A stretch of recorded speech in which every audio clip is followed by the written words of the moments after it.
अस्सलाम वालेकुम guys, I hope कि आप सब खैरियत से होंगे। तो आपसे सैड न्यूज़ शेयर कर रहा हूँ। चक्री रोड के ऊपर आरडीए ने जो क्रैकडाउन किया है, जिसमें ब्लू वर्ल्ड सिटी सोसाइटी के कुछ हिस्से की तोड़ फोड़ की गई है और इसके साथ वहाँ पर मेविदा सिटी, अब्दुल्ला सिटी, खनियाल होम्स, कई सोसाइटीज़ के मेन गेट तोड़े हैं और आरडीए ने चक्री रोड पर मौजूद काफ़ी सोसाइटीज़ को वहाँ पर इलीगल करार दे दिया है। इनमें जो एक बड़ी सोसाइटी थी ब्लू वर्ल्ड सिटी, जिसमें हज़ारों नहीं बल्कि लाखों लोगों की इन्वेस्टमेंट थी और उन लोगों की इन्वेस्टमेंट थी जो अपनी तनख्वाहों में से, अपनी कमाई में से 500-500 हज़ार रुपया बड़ी मुश्किल के साथ जमा कर करके माहाना अपने प्लॉट्स की इंस्टॉलमेंट दे रहे थे। तो वैसे तो ये एक मामूली सी बात है, क्योंकि रावलपिंडी और इस्लामाबाद में आए दिन सोसाइटीज़ में इस तरह के सीडीए और आरडीए की तरफ से क्रैकडाउन होते रहते हैं। इनके जो मेन हेड ऑफिस वगैरह हैं सील हो जाते हैं और फिर कुछ दिनों बाद जो है वो पता चलता है जी वो हेड ऑफिस ओपन हो गया है और वही सिलसिला वो दोबारा से फिर चलना शुरू हो जाता है। वैसे यहाँ पर मैं आरडीए से एक सवाल करना चाहूँगा कि ये इल्लीगल सोसाइटी होती क्या है? यानी आप किसी भी हाउसिंग सोसाइटी को जब इल्लीगल करार देते हैं तो उसके लिए क्या ऐसी टर्म एंड कंडीशन है, क्या ऐसे अहम पॉइंट हैं जिनको जब अगर वो डेवलपर फॉलो नहीं करता तो आप किसी प्रोजेक्ट को इल्लीगल करार देते हैं? क्योंकि इनके लिए तो बहुत आसान है किसी भी प्रोजेक्ट को इल्लीगल करार दे देना, लेकिन एक प्रोजेक्ट के अंदर तकरीबन लाखों लोगों की ज़िंदगी भर की जमा पूंजी इन्वेस्ट हुई होती है। तो आई थिंक बहुत सारे ऐसे अहम पॉइंट होने चाहिए जो वाज़ेह हों कि भाई ये चीज़ों को फॉलो नहीं किया गया, तब हम इस हाउसिंग प्रोजेक्ट को इल्लीगल कर रहे हैं। यहाँ पर मौजूद लाखों लोगों को हम हार्ट अटैक दे रहे हैं। तो वैसे ब्लू वर्ल्ड सिटी सोसाइटी आज से 5-6 साल पुरानी सोसाइटी है। ये चीज़ आप भी बेहतर जानते हैं और मैं भी बेहतर जानता हूँ। तो आज से 5-6 साल पहले जब ब्लू वर्ल्ड सिटी का या मेविदा सिटी का या खनियाल होम का, वहाँ पर मौजूद अब्दुल्ला सिटी का जब मेन गेट तैयार हो रहा था, क्या उस वक्त आरडीए की जो इंतज़ामिया है, क्या ये लोग सोए हुए थे? क्या इन लोगों को नहीं पता था कि ये जो गेट तैयार हो रहा है, ये जो प्रोजेक्ट अनाउंस हो रहा है, ये इलीगल है? क्या ब्लू वर्ल्ड सिटी सोसाइटी का जब मेन गेट तैयार हुआ, क्या आरडीए रावलपिंडी के अंदर मौजूद नहीं थी? रावलपिंडी डेवलपमेंट अथॉरिटी वहाँ पर नहीं थी? क्या इनको नहीं पता था कि ये एक इलीगल सोसाइटी का गेट तैयार हो रहा है? फिर ब्लू वर्ल्ड सिटी सोसाइटी के अंदर जनरल ब्लॉक अनाउंस हुआ, तो क्या आरडीए को पता नहीं था कि साद नज़ीर साहब जो है वो ब्लू वर्ल्ड सिटी के अंदर जनरल ब्लॉक अनाउंस कर रहे हैं? हज़ारों लोग यहाँ पर प्लॉट ख़रीदने वाले हैं, हज़ारों लोगों ने यहाँ पर डाउन पेमेंट जमा करवा दी है। क्या ये कोई बाहर से आई हुई कंपनी है जिसको पता ही नहीं है कि हमारे मुल्क में कहाँ पर इलीगल सोसाइटी तामीर हो रही है?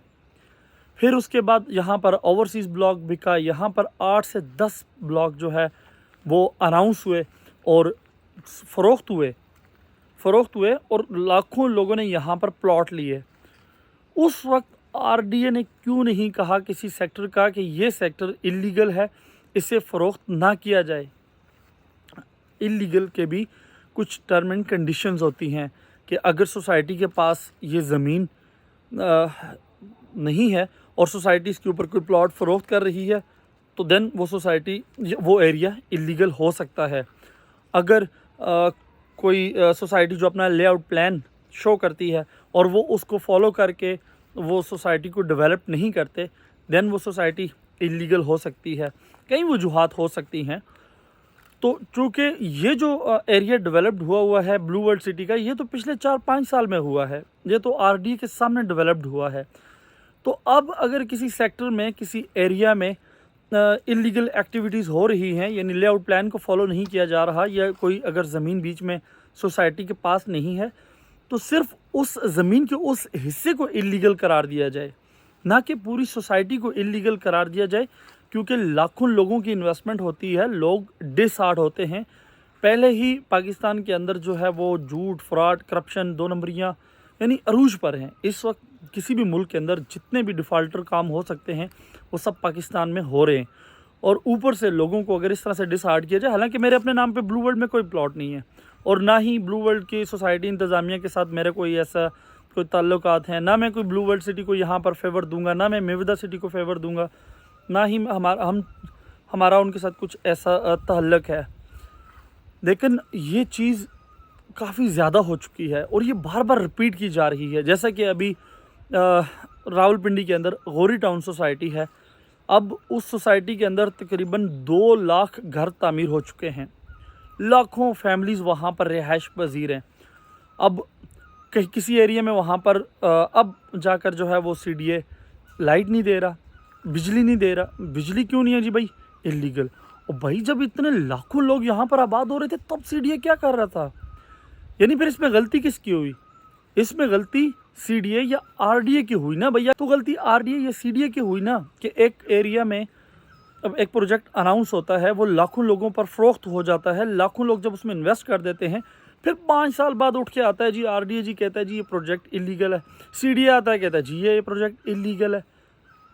खुदा का खौफ करो यार, ये लोग पहले ही बहुत सताए हुए हैं, पहले ही बहुत जुल्म से रहे हैं, ऊपर से मज़ीद इन पर जुल्म ना करो। अगर ब्लू वर्ल्ड सिटी सोसाइटी के अंदर कुछ मुख्तस एरिया में कोई एक्टिविटी हुई है, आप उसको इलीगल करार दे सकते हैं। मेवदा सिटी में हुई है, उसको इलीगल करार दे सकते हैं कुछ स्पेसिफिक एरिया को, लेकिन आप पूरी सोसाइटियों को इलीगल क्यों उस पर नोटिफिकेशन दे रहे हैं जी पूरी सोसाइटियाँ इलीगल हैं। फिर मैं यहाँ पर ये कहना चाहूँगा, अगर सोसाइटी के डेवलपर हाँ वो मेवदा के हैं, ब्लू वर्ल्ड के हैं, किंगडम के हैं, अगर वो RDA के रूल्स को फॉलो नहीं कर रहे तो यहाँ पर जो ऑनर है सोसाइटी की, जो इंतज़ामिया है, उसके ख़िलाफ़ एक्शन होना चाहिए। किसी भी सोसाइटी के साथ जब आप इस तरह का टैग लगाएंगे, उससे मार्केट में काफ़ी मायूसी फैलेगी और वहाँ के कस्टमर्स को काफ़ी ज़्यादा दिल आज़ारी होगी, उन बेचारों का लॉस होगा और इस वजह से कई लोगों को हार्ट अटैक आ जाता है, क्योंकि लोगों की जमा पूंजी, ज़िंदगी भर की जमा पूंजी लगी होती है प्रोजेक्ट के अंदर। तो यहाँ पर मैं ब्लू वर्ल्ड सिटी सोसाइटी के तमाम कस्टमर्स को कहना चाहूँगा कि परेशान होने की ज़रूरत नहीं है। ये पाकिस्तान के अंदर एक नॉर्मल रूटीन है, ये आए दिन ये वाक़यात पेश आते रहते हैं सोसाइटीज़ में और फिर कुछ दिनों बाद ही आप देखेंगे ये हालात दोबारा से नॉर्मल हो जाएंगे। कुछ लोग नेगेटिव वीडियोस बनाकर आपको डिसहार्ट करने की कोशिश करेंगे, बट आपने परेशान नहीं होना।